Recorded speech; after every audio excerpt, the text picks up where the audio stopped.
우리는 어제 말씀에서 기브론 핫다와 탐욕의 무덤에서 일어났던 그러한 말씀을 보았습니다. 이 일에 앞장섰던 주동자였던 그러한 사람들이 다른 그러한 이방 민족 잡족과 같이 생각되어지지만 사실은 이 이스라엘 백성들을 사이에서 그러한 일이 벌어졌다라고 할 수 있겠죠. 그들이 이방 민족의 그러한 사람이었다 할지라도 그러면 이스라엘 백성은 좀 나을까요? 탐욕으로부터. 이게 우리가 잊지 말아야 될 것은 우리가 요번에 코로나를 뭐 이렇게 좀 시기를 지나다 보면 코로나가 사람을 구별해서 걸리진 않지 않습니까? 그렇죠? 물론 이제 이렇게 조금 약간 더 건강한 사람은 조금 더 낫고 걸리는 것이 뭐 영향을 좀 덜 줄지 모르겠지만 코로나가 사람 봐서 걸리지 않습니다. 질병이 그래요. 죄도 그렇습니다. 죄도 사람을 보아서 이게 영향을 주는 것이 아닙니다. 이 탐욕이라고 하는 이 문제가 사람을 보아서 그 사람에게 뭐 가난한 사람에게만 탐욕의 마음이 일어나고 부자에게는 일어나지 않고 뭐 많이 배운 사람에게는 탐욕의 마음이 없고 덜 배운 사람에게는 탐욕의 마음이 있고 반대로다 뭐 가난하기 때문에 오히려 탐욕의 마음이 없고 부자이기 때문에 뭐 탐욕의 마음이 더 많다. 이 상대편에서 그렇게 생각할 수 있을지 모르지만 여기에서 예외인 사람이 아무도 없습니다. 우리가 로마서 말씀을 보게 되면 모든 사람이 죄를 범하였음에 하나님의 영광에 이르지 못하더니 유대인이나 헬라인이나 모두 다 죄인이라고 하였지 여기에 어떠한 예외가 있는 사람이 있다라고 하나님 말씀하지 않으셨습니다. 성경이 그렇게 말씀하지 않습니다. 그게 대표적인 증거가 무엇일까요? 오늘 말씀입니다. 우리가 어제 말씀에서는 이 기브론 핫다와의 그러한 그 탐욕의 말씀, 우리 앞에 그 11장의 말씀에서는 이스라엘 백성 전체 이방인들 뭐 그 사람들에게 탐욕의 마음이 있었다고 하지만 그렇다면 제일 위에 있는 사람은 탐욕의 마음이 없을까요? 오늘 말씀을 보게 되면 그것을 딱 깨버리는 말씀이 바로 오늘 말씀입니다. 오늘 시작의 말씀을 보십시오. 모세가 구스 여자를 취하였더니 그 구스 여자를 취하였으므로 미리암과 아론이 모세를 비방하니라. 우리 1절까지의 말씀만 보게 되면 누가 잘못한 말씀으로 보입니까? 모세입니다. 모세가 구스 여자를 취하였다. 아니 어떻게 이방 여자를 취하지? 라고 하면서 분명히 생각할 만합니다. 아니 왜 구스 여자를 취하였냐? 근데 이것에 대하여서 그 문제를 제기하는 사람이 누구냐 하면 미리암과 아론입니다. 이 미리암과 아론은 어떠한 사람입니까? 이들을 보게 되면 이 미리암 같은 경우에는 우리가 출애굽기 출애굽을 하고 난 다음에 모세가 하나님께 드리는 그 구원에 대한 찬양의 그러한 영광의 노래를 부르고 난 다음에 바로 이어서 노래를 불렀던 사람이 누구냐면 바로 이 미리암입니다. 소고를 치면서 하나님께 영광을 돌리는. 근데 그때 이 미리암에 대해서 무엇이라고 얘기하냐면 선지자라고 이야기합니다. 여선지자. 그러니까 이 미리암이라고 하는 여인은 어떠한 여인이냐면 그 이스라엘의 여성들을 대표하고 있는 이 믿음의 여인이 바로 이 미리암이라고 할 수 있습니다. 그 역할이 결코 적지 않습니다. 아론은 누구입니까? 이스라엘의 첫 번째 대제사장입니다. 하나님께 처음으로 제사를 드렸던 그러한 사람이 아론입니다. 그 아론의 뒤를 이어서 그 제사장의 지파와 계열이 세워졌습니다. 레위 지파의 모든 어른이라고 할 수 있고 제사장 지파의 모든 어른이 바로 이 아론입니다. 종교의 대표자가 바로 이스라엘 그 신앙의 대표자가 바로 이 아론이라고 할 수 있죠. 어찌 보면 이 두 명의 사람은 이스라엘의 각 영역을 대표하는 대표적인 그러한 신앙의 사람들입니다. 그리고 이 사람들이 모세에게 아니 어떻게 구스 여자를 취할 수 있습니까? 라고 이야기하는 것은 일견 그렇게 말할 수 있다라고 생각이 되어집니다. 그런데 문제는 무엇입니까? 이들이 단순히 그냥 모세가 구스 여자를 취하였다라는 것으로서만 지금 비난을 하는 것일까요? 목적이 그것이 아니었습니다. 우리 2절 말씀에 보게 되면 그들이 왜 이렇게 모세를 비난하였는지 우리에게 알려주시죠. 우리 2절 말씀 같이 한번 읽어볼까요? 그들이 이르되 여호와께서 모세야만 말씀하셨느냐 우리와도 말씀하지 아니하셨느냐 하매 여호와께서 이 말을 들으셨도다. 아멘. 그들이 이르되 그들의 본심은 무엇이라는 겁니까? 모세와 같은 리더십이 나에게도 있다라는 것이 바로 이 미리암과 아론이 가졌던 마음이었죠. 깊숙이 들어가면 이 마음은 무엇과 닿아 있을까요?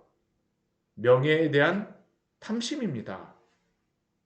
우리가 앞에 말씀에서는 이스라엘 백성들이 또한 이방의 그러한 여러 민족, 그 함께하였던 이방의 민족들이 이 음식에 대하여서 탐심을 가졌다라고 하게 되면 그들은 굉장히 어떻게 보면 1차원적이긴 하지만 가장 필요한 것을 가지고 지금 이들은 그 탐욕의 마음을 가졌습니다. 근데 이 미리암과 아론은 지금 먹을 것은 아니라고 하지만 이들은 더 교묘한 탐심을 가졌다는 것을 우리는 알 수 있죠. 무엇입니까? 명예에 대한 탐심입니다. 내가 모세만 못한 것이 무엇이겠느냐? 이들이 그렇게 생각하는 이유가 있었죠. 아까 종교적인 것뿐만 아니라 이들은 모세와 또 무엇입니까? 형제지간입니다. 이들이 누나요, 형입니다. 내가 모세보다 누나인데, 내가 모세보다 형인데, 나도 하나님께 말씀을 듣는데, 나도 선지자인데, 아니, 모세, 너가 그렇게 우리 앞에서 잘난 척 하는 게 괜찮아? 너가 우리 앞에 설 수가 있어? 이게 바로 이들이 가졌던 마음이었죠. 근데 사실 지금 이 말씀에서는 나오지 않았지만 이 구스 여자를 이들의 그런 행동에 대해서 본다면 이 구스 여자를 그냥 이방 여인이라고 하지만 그냥 이방 여인으로만 보아서는 안 됩니다. 이 구스 여자는 어떠한 사람일까요? 적어도 어떠한 여인이냐 하면 우리 그 출애굽기 말씀에서 이스라엘 민족과 함께하여 하나님의 백성이 되기 위하여서 함께 하나님의 백성으로서 출발하였던 사람들이 이 이방 사람들이었습니다. 갈렙과 같은 그러한 사람은 보게 되면 유대의 그러한 지파의 지도자가 되는데 이 족보를 잘 따져 들어가 보게 되면 뭐 100%라고 이야기는 할 수 없지만 갈렙의 그러한 집안이 에돔 집안의 그러한 그나스 집안의 그러한 그 출신이라는 것을 우리가 충분히 볼 수 있어요. 그러면 이 갈렙 같은 경우에는 어떻게 된 겁니까? 입지전적인 인물이죠. 이방인이었음에도 불구하고 하나님이 유다 지파에 그 함께하게 하시고 유다 지파의 그러한 지도자로서 그 역할을 할 수 있도록 자격을 부여하셨습니다. 하나님이 이스라엘 백성과 함께 하시게 한 그러한 사람들입니다. 이 이방 잡들 우리가 그냥 무시할 게 아닙니다. 하나님의 백성으로 하나님의 가져와 주셨어요. 근데 이들은 어떻게 하는 겁니까? 이방 민족이라고 해서 지금 무시하고 있는 것이죠. 더군다나 이 구스 여자를 또 누구로서 생각을 하냐 하면 우리가 그 어떠한 학자들은 이 구스 여자를 모세의 원래 여인이었던 십보라가 구스 여자인 것으로서 추정하기도 합니다. 이 십보라가 미디안 사람이잖아요. 그렇죠? 미디안 족속이라고 하는데 이 미디안 족속은 한 지파로서만 이야기하는 게 아니라 이들이 목축 이렇게 양과 뭐 소를 이렇게 광야에서 치는 그러한 베두인과 같은 그런 사람들인데 이 사람들은 꼭 뭐 지파의 그런 사람들이라기보다는 여러 지파의 사람들이 섞여 있기도 합니다. 성경 보면 그렇게도 나와 있거든요. 그러니까 이 구스 여자라고 하는 여인이 십보라일 수도 있다라는 것이죠. 근데 평소에는 가만히 있다가 지금 어떻게 하는 겁니까? 백성들이 이 불만이 막 나오면서 이 미리암과 아론도 여기에 편승하여서 어떻게 합니까? 모세를 비난하고 자신들의 명예에 대하여서 탐욕을 가지고 있는 것이죠. 그런데 이들이 잊고 있었던 것이 있습니다. 그건 무엇일까요? 모세의 그러한 리더십과 모세를 세우신 것은 누구입니까? 하나님이세요. 하나님. 사실 지들이 지금 모세를 대적하는 것 같지만 모세의 리더십을 공격하는 것 같지만 실제로는 누구를 공격하는 것일까요? 하나님을 공격하는 것이다라는 것을 분명히 오늘 말씀에서 우리에게 말씀하고 있습니다. 이들의 죄에 대해서 우리 2절 말씀에서 분명히 알 수 있는 것이 무엇이냐 하면 이들은 모세에 대하여서 여호와께서 모세야만 말씀하셨느냐라고 하는데 성경에서 무엇이라고 기록하냐면 여호와께서 이 말을 들으셨도다라고 기록하고 있습니다. 우리가 11장과 12장 말씀에서 이들의 죄에 대해서 함께 나오는 그러한 말씀 중에 하나가 뭐냐면 여호와께서 들으셨다라는 겁니다. 하나님이 세우시고 하나님이 리더십을 주신 이 모세에게 반역하는 것에 대하여서, 그 대적하는 것에 대하여서 하나님이 이 말씀을 들으셨다라는 것입니다. 하나님이 세우신 사람에 대해서 모세가 왜 그러냐라는 것을 하나님이 들으셨다라는 것이죠. 이들은 지금 하나님을 대적하고 있다는 것을 분명히 말씀하고 있는 것입니다. 이들의 탐욕에 대하여서 하나님이 보고 계시다는 것이죠. 겉으로 사람을 속일 수 있을진 모르겠지만 하나님을 속일 수 없는 줄은 기억하시기 바랍니다. 이들은 사람에게는 자신들의 그러한 행동이 어떠한 경건한 것으로서 보일 수 있습니다. 이게 참 죄의 교묘함이 바로 이것입니다. 겉으로는 다 감출 수 있어요. 우리가 마태복음 말씀에서도 계속 보았던 것이 무엇입니까? 하나님이 왜 대제사장, 이 바리새인들에 대하여서 예수님께서 왜 계속 그들에 대해서 정죄하시고 말씀하십니까? 외식함 아닙니까? 그들이 경문을 더 띠를 막 두껍게 하여서 하고 옷에 막 치렁치렁하게 하고 뭐 더욱더 경건하게 예수님 세워놓고 대제사장 딱 옆에 서 있으면 누가 더 경건하게 보일까요? 대제사장인 건 보나만 아닙니다. 이들의 그러한 외양이나 그러한 모습은 정말 대제사장처럼 보일 수밖에 없습니다. 그럴 수밖에 없어요. 바리새인들도 그렇습니다.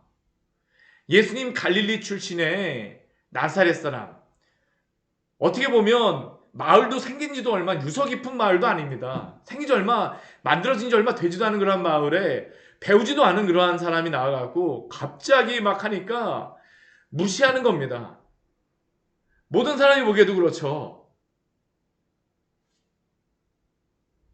미리암과 아론이 행동하는 이 말을 볼 때 백성들이 보기에는 누구의 편에 심정적으로 더 많이 갔을까요?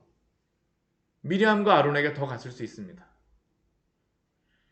근데 문제는 무엇입니까? 하나님을 대적한다는 것입니다.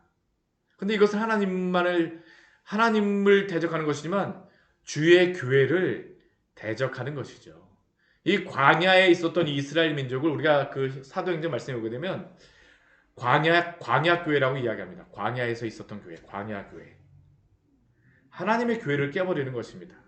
하나님이 세우신 그 리더십들을 하나님이 공격하는 것을 기뻐하지 않으십니다. 왜 그렇습니까? 하나님의 교회가 무너지기 때문입니다. 예. 그리고 또 이 사람들에게도 좋지 않습니다. 왜 그럴까요? 이들이 한번 이렇게 모세를 이렇게 막 대적하기 시작하고 모세의 리더십에 대해서 하기 시작하면 모세가 하는 이야기를 듣지를 않게 되어집니다. 지금 문제는 무엇이냐면 모세를 통해서 하나님이 하나님의 말씀을 주시는데 모세의 리더십이 무너지게 되게 되면 하나님이 말씀하시는 그 말씀조차도 이스라엘 백성들과 이 미리암과 아론이 듣지 않게 된다라는 것입니다. 우리가 이것과 동일한 그 문제가 발생했던 것이 어떠한 문제일까요? 사도행전 말씀에서 계속 사도 바울이 자신의 사도권에 대해서 계속 방어를 하게 되죠. 사도 바울이 뭐 명예를 위하여서 하는 게 아닙니다. 이 사도 바울이 고린도전서나 고린도후서 뭐 여러 그 서신서들에서 뭐 갈라디아서나 여러 곳에서 자신의 사도권을 계속 방어하는 이야기를 합니다. 왜 그렇습니까? 단순히 사도 바울은 자신의 사도권 방어가 목적이 아닙니다. 하나님이 사도 바울을 통하여서 말씀을 전하시는데 사도 바울의 그러한 사도권에 대하여서 방어가 되어지지 않고 하나님이 세우셨다는 것에 대해서 사람들이 그것을 인정하지 않게 되면 무엇이 무너지냐면 사도 바울이 전하였던 그 복음의 말씀이 무너지기 때문입니다. 우리가 에베소서 말씀해 보게 되면 사도들과 선지자 위에 교회를 세우셨다고 하는데 사도들이 전한 그러한 말씀이 무너지게 되면 주의 교회도 세워질 수가 없다는 겁니다. 이 뒤에 말씀에도 이제 계속 나오는 것이 무엇이냐면 모세의 리더십에 대해서 계속 공격하는 겁니다. 왜 그럴까요? 사단이 지금 광야에 세워졌던 이 교회를 공격하는 것이죠. 하나님의 교회를 와해시키는 것입니다. 그러니까 하나님이 어떻게 하실까요? 가만히 두지 않으세요. 오늘 4절 말씀에 보게 되면 하나님의 반응이 굉장히 급진적입니다. 우리 4절에 우리 시작이 어떻게 됩니까? 여호와께서 갑자기라고 말씀하시죠. 갑자기. 미리암과 아론이 말을 하고 있는데 갑작스럽게 말씀하십니다.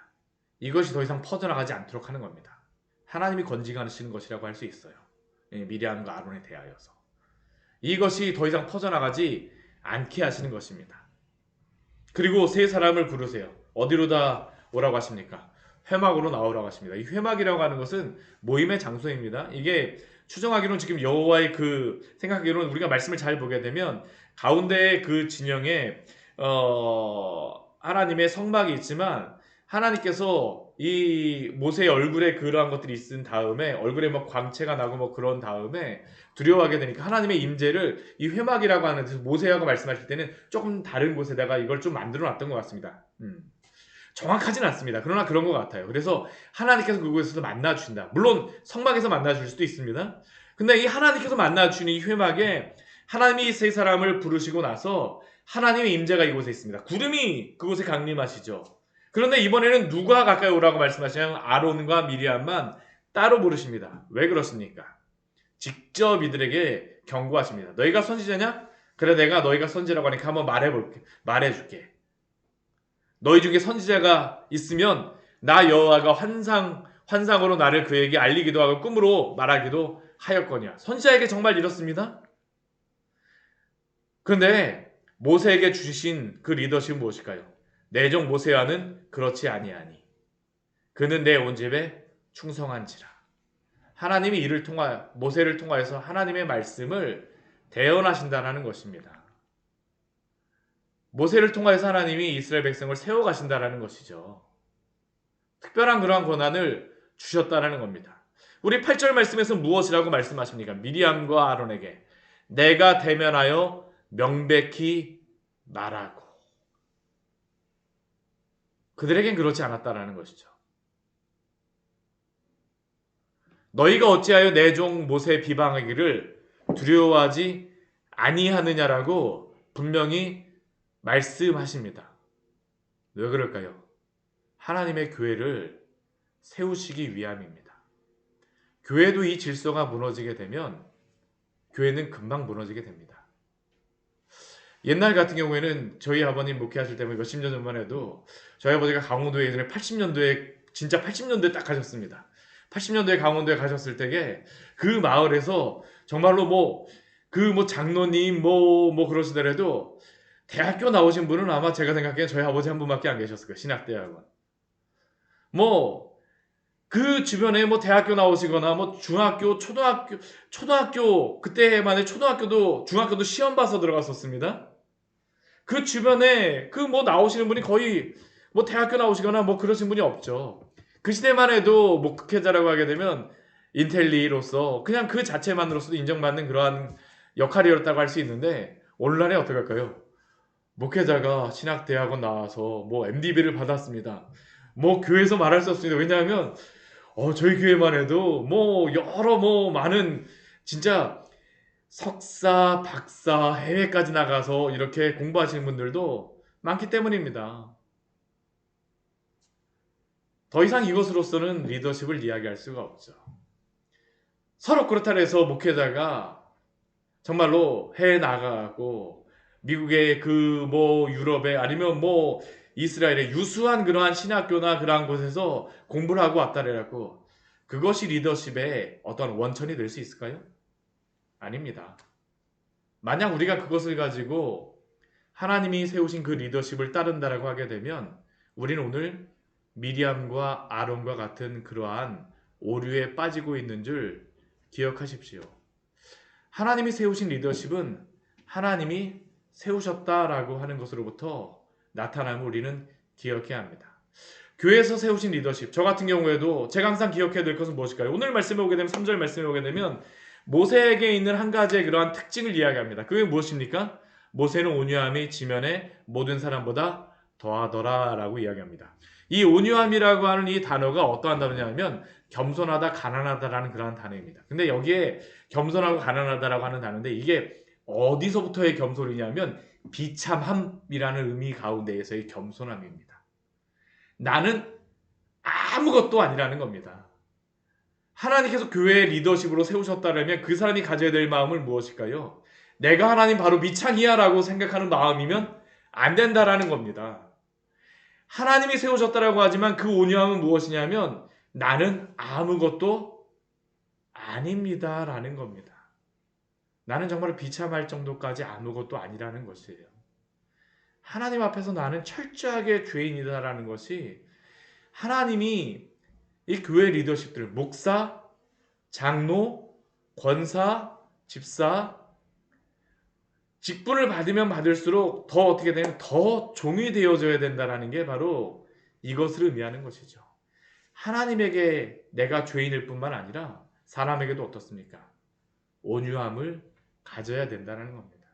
우리가 여기에 대해서 말씀하시는 게 우리 팔복에 대해서는 아마 말씀하시죠. 심령이 가난한 자는, 애통한 자는, 온유한 자는 복이 있나니 그 땅을 기업으로 받을 것이며, 하나님이 이러한 온유한 자에게는 하나님이 세워 주시겠다라는 것입니다.